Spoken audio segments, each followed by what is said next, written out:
Bonjour à vous, on se retrouve aujourd'hui pour parler d'un refroidissement passif, et par là je ne veux pas dire bien sûr son orientation sexuelle. Si vous avez suivi les sorties de produits au niveau de Noctua, vous savez qu'on parle ici du NH-P1. Ce refroidissement est totalement passif, ça veut dire qu'il n'y a pas besoin d'airflow ou encore de ventilateur pour pouvoir refroidir efficacement votre CPU. Étant moi-même fan de silence et connaissant la qualité de Noctua, j'ai pas hésité très longtemps avant de l'acheter, parce que c'est toujours sympa de faire des tests dessus et de voir si ce mastodonte peut supporter des CPU qui sont assez gros. Donc sans plus attendre, venez vous asseoir, histoire de voir ce que ce géant muet nous réserve.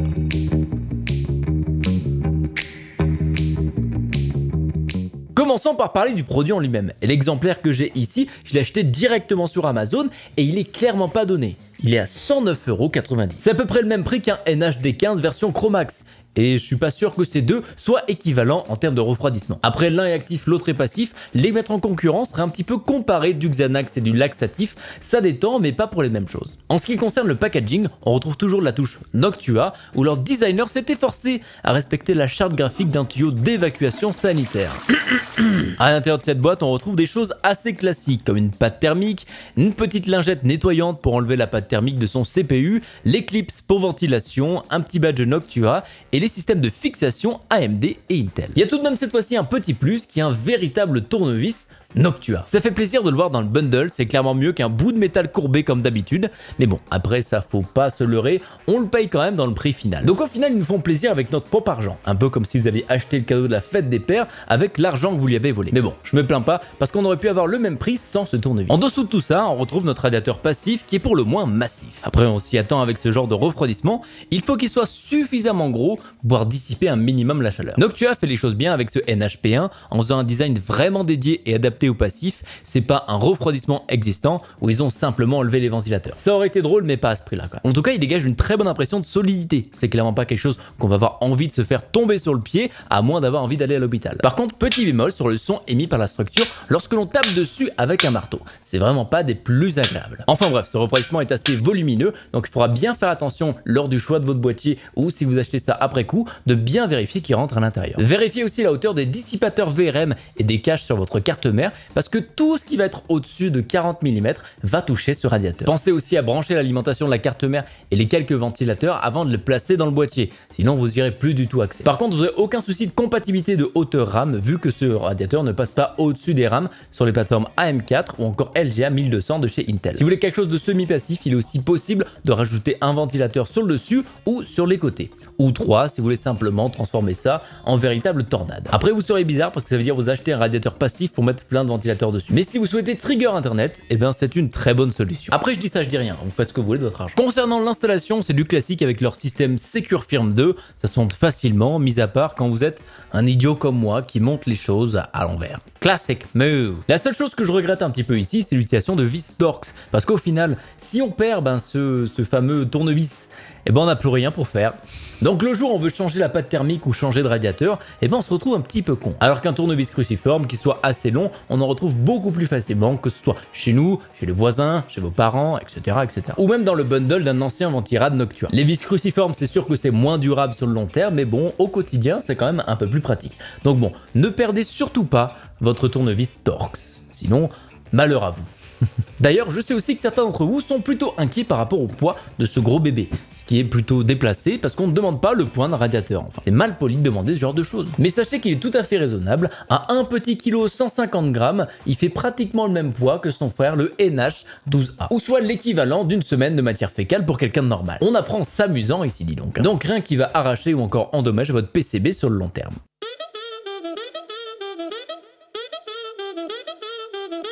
Comme vous avez pu le voir dans le montage, j'ai placé sous ce refroidissement un 5800X, histoire de voir avec 8 cœurs qui chauffent pas mal comment est-ce que ce refroidissement se débrouille. Et je pense pas que le NH-P1 puisse supporter une puce aussi haute dans sa région. Au cas où, j'ai aussi un 5600X et un 3600 pour voir si avec 6 cœurs, le refroidissement se comporte un petit peu mieux. En ce qui concerne le test, j'ai essayé de garder l'expérience la plus sortie de boîte possible. J'ai juste activé l'XMP dans le BIOS et le reste, tout en auto. J'ai orienté mon test comme ça parce que je me suis dit que c'était probablement ce que vous faites chez vous, donc autant coller à la réalité de plus de personnes possible. Je vais pas non plus comparer un refroidissement actif à un refroidissement passif parce que tous les refroidissements dignes de ce nom en actif éclatent sans aucun souci un refroidissement passif. Donc pas d'intérêt à confirmer ce qu'on sait déjà, et puis ça m'arrange parce que j'ai pas forcément le temps. Prenez aussi en compte que ces tests ont été réalisés dans un des pires environnements possibles. Un banc de test ouvert sans aucun airflow, pas un pet devant, histoire de vraiment tester la passivité à son maximum. Et puis à quoi ça sert d'avoir un ventirad passif si c'est pour faire du bruit avec les ventilateurs du boîtier? Enfin bref, allons voir ce que ce refroidissement a dans le ventre et à quel point il va throttle nos CPU. Pour rappel, le throttle, c'est quand le CPU diminue sa fréquence pour rester à une température convenable. Je vous ai préparé ici 3 différentes mises en situation. Un stress test avec AIDA64 histoire de simuler une tâche bien longue et bien gourmande en processeur, un benchmark Blender pour un rendu en conditions réelles et des sessions de jeu de 30 minutes sous différents jeux. Ce qui m'intéresse principalement, c'est pas forcément de voir la puissance de la puce, mais plutôt de voir à quel point elle chauffe et pour quelle fréquence elle est donnée, histoire de voir si on a une vraie réduction des performances ou est-ce que c'est quelque chose qui reste assez négligeable. Moins il sera ralenti, plus il sera viable pour une session quotidienne pour les professionnels. On commence du coup directement par la première mise en situation. AIDA64 pendant 30 minutes, histoire de bien saturer notre refroidissement et de le pousser dans ses limites. En termes de température, on monte assez haut pour tous les CPU, ce qui est assez attendu avec ce genre de refroidissement. La limite des 90 degrés est presque instantanément atteinte avec le 5800X qui va clairement être lié à un throttle assez fort. Pour le 5600X, les températures sont tout à fait correctes. On arrive à une stabilisation vers les 85-90 degrés de moyenne sur les 5 dernières minutes. Le 3600 dans ce scénario chauffe beaucoup lui aussi et atteint assez rapidement la limite des 95 degrés. Mais ça, c'est qu'une partie de l'histoire. Il faut maintenant voir les fréquences qui sont liées à ces températures. Attention au graphique par contre ici, j'ai fait la moyenne des valeurs toutes les 30 secondes, histoire que ce soit plus lisible et qu'on puisse mieux décerner la tendance. Parce que sinon ça allait faire comme ça sur tout le graphique. Donc sur ça, on constate plusieurs choses.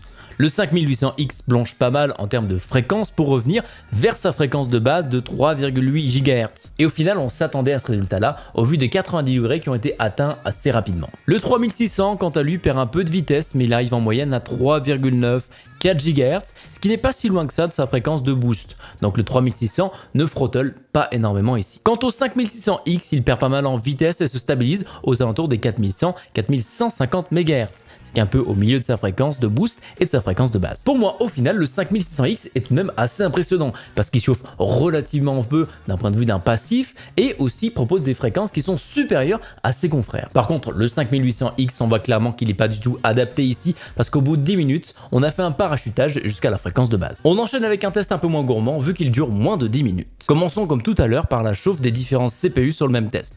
Attention ici, le 5800X finit le test sous la barre des 10 minutes, donc c'est normal qu'il ne continue pas jusqu'à la fin. Mais bon, ça veut pas dire non plus qu'il fait bien, car il va directement à 90 degrés comme l'autre test, ce qui est signe de throttle assez sévère. Quant aux deux autres CPU, on retrouve le même constat qu'avant. Le 5600X reste à des températures plutôt raisonnables pour un passif, et le 3600 a une courbe de chaleur un peu plus prononcée. Par contre, vu la tendance, il est fort probable que si les tests s'étaient prolongés, tous les CPU seraient arrivés à leur limite maximale de température et auraient throttle un peu plus. En termes de fréquence, ici, on est mieux que sur le test de AIDA64 avec un 5800X qui plonge encore, et vu la tendance, ça continuerait très certainement vers le base clock. Le 5600X baisse petit à petit sa fréquence, commençant vers les 4400 et finissant vers les 4200. Il throttle un petit peu, mais a l'air de stabiliser un peu plus vers la fin. Le 3600, quant à lui, reste à une fréquence assez similaire, autour des 4 GHz. Par curiosité, j'ai ajouté un ventilateur pour voir les températures et les fréquences que ça pouvait donner.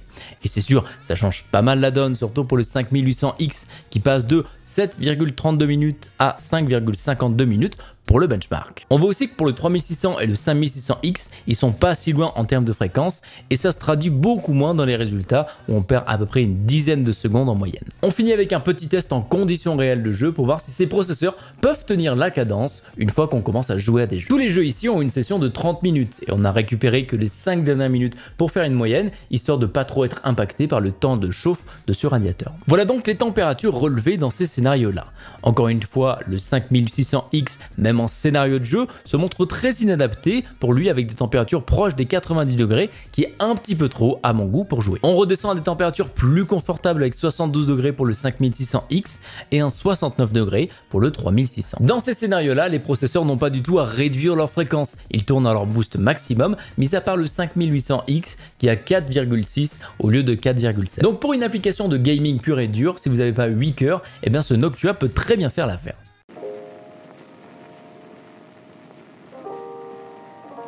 Alors comme on s'y attendait, les choses sont assez toastées pour ce NHP1 de chez Noctua. Le Ryzen 5800X est presque constamment en throttle dès qu'il fait quelque chose, donc c'est vraiment pas adapté à cette situation là. À moins que vous aimiez le tirer le moins possible de votre CPU.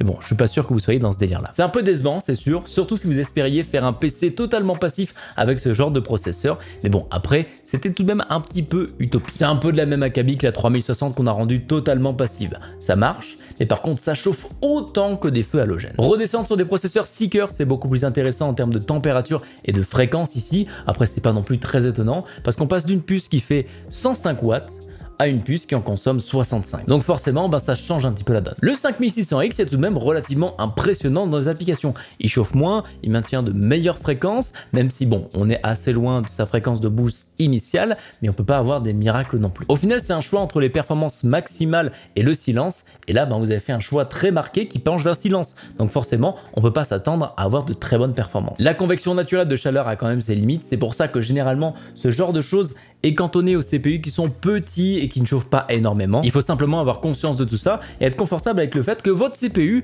dès qu'il va y avoir la moindre charge qui est suffisamment longue, il va arriver à ses températures maximales. C'est plutôt normal quand on est sur du passif et c'est pas forcément dangereux pour votre CPU parce qu'il y a les algorithmes de throttling qui vont prendre le relais et s'assurer que votre CPU ne dépasse pas des températures qui deviennent hallucinantes. Sur le long terme, 80-90 degrés tout le temps, ce serait embêtant, mais là, ça l'atteint uniquement lorsqu'on lance des rendus ou des choses comme ça, chose qu'on fait pas tous les jours 8 heures par jour, donc c'est un petit peu à relativiser. Et puis l'avantage, c'est que vous n'avez pas forcément besoin de radiateur dans votre chambre. Un petit NHP1, un 5800X, AIDA 64, et hop, vous êtes tranquille pour toute la nuit. Au final, quand on regarde un petit peu les compatibilités thermiques de ce radiateur, Noctua est plutôt conservateur là-dessus. On voit que le 3600 et le 5600X ne sont pas du tout adaptés pour eux pour faire ça, et on risque de tomber en dessous des base clocks. Alors que, in fine, dans notre cas à nous, les processeurs ont tourné sans trop de réduction. Et c'était une expérience qui était plutôt agréable. Mais bon, ça reste tout de même une bonne ressource pour voir si votre CPU est compatible avec ce refroidissement. En plus, ils ont pas mal de tutoriels et de recommandations pour tout ce qui est passif, pour ceux qui veulent s'y mettre un petit peu. Donc c'est plutôt cool de leur part à ce niveau-là. On s'est concentré sur Ryzen aujourd'hui pour ces tests, mais niveau Intel, si vous mettez un Seeker, un i5 non overclocké, tout devrait bien se passer à ce niveau-là aussi. J'ai pas pu tester ça, mais en toute logique, ça devrait être bon si vous préférez cette plateforme. Après, bien sûr, on pourrait améliorer tous ces résultats-là avec de l'undervolting, mais bon, c'était pas forcément le sujet de cette vidéo. On verra aussi dans le futur si, avec les 5700G et 5600G, le constat est différent ou reste le même. Donc est-ce que ce refroidissement est un achat judicieux pour ceux qui sont fans de passif ou encore ceux qui veulent avoir quelque chose qui est un petit peu différent des autres? À 109,90 €, on peut pas vraiment dire que ce soit un achat judicieux pour la simple et bonne raison que par rapport au prix du processeur que vous allez pouvoir mettre sous ce genre de refroidissement, c'est quand même très cher. C'est à peu près l'équivalent d'acheter un water cooling et de le mettre sur une puce Intel qui n'est non overclockable. Ça n'a pas de sens. Cette solution-là n'est clairement pas un choix économique, c'est plus pour les personnes qui sont à la recherche de vraiment aucun bruit dans leur setup. Et sur ça, on peut pas leur retirer, c'est extrêmement silencieux parce qu'il n'y a aucun ventilateur dessus. D'ailleurs, ça fait assez bizarre de démarrer l'ordinateur et de ne tout simplement rien entendre, alors que d'habitude on entend le petit souffle de démarrage quoi. J'apprécie en tout cas le fait que Noctua se remette à faire du passif parce que c'est quelque chose qu'on retrouve vraiment très peu de nos jours. Avant c'était un peu plus commun, mais maintenant j'ai l'impression que mis à part 2-3 références, il n'y a plus rien du tout. Donc 109,90 €, c'est clairement cher pour les performances de ce refroidissement. Mais clairement par contre ça vaut le coup le moment où vous voulez faire un système qui est totalement silencieux. Où vous allez pouvoir mettre là-dessous un processeur décent avec Seeker sans aucun problème. J'aurais préféré le voir aux alentours des 70 à 80 € pour être honnête. Mais bon après on n'est pas à l'abri d'une petite baisse de prix, même si chez Noctua c'est quand même assez rare. Mais bon, faut bien se rappeler que tout ce qui est de produit de niche, et c'est un produit de niche, est relativement cher. Et là ça déroge pas à la règle sans pour autant en abuser, parce qu'ils auraient très bien pu nous faire payer 150 à 160 balles pour ce genre de produit. C'est un petit peu le même délire que dans la niche ITX et SFF, c'est tout moins, mais pour plus. Donc voilà, vous avez mon avis sur le NHP1, le nouveau ventirad passif de chez Noctua, et je suis très content qu'il existe, même s'il est un petit peu cher, et qui peut permettre que de refroidir des plus ayant 65 watts et moins. Tout ce qui va être au-dessus est vraiment hors limite pour lui. Je ne peux par contre pas vous dire que c'est le meilleur ventirad passif du marché, parce que j'en ai pas testé d'autres, mais en tout cas ce que je peux vous dire, c'est que c'est certainement le plus beau. Merci à vous d'avoir regardé la vidéo, et on se dit à très bientôt pour une prochaine. Ciao!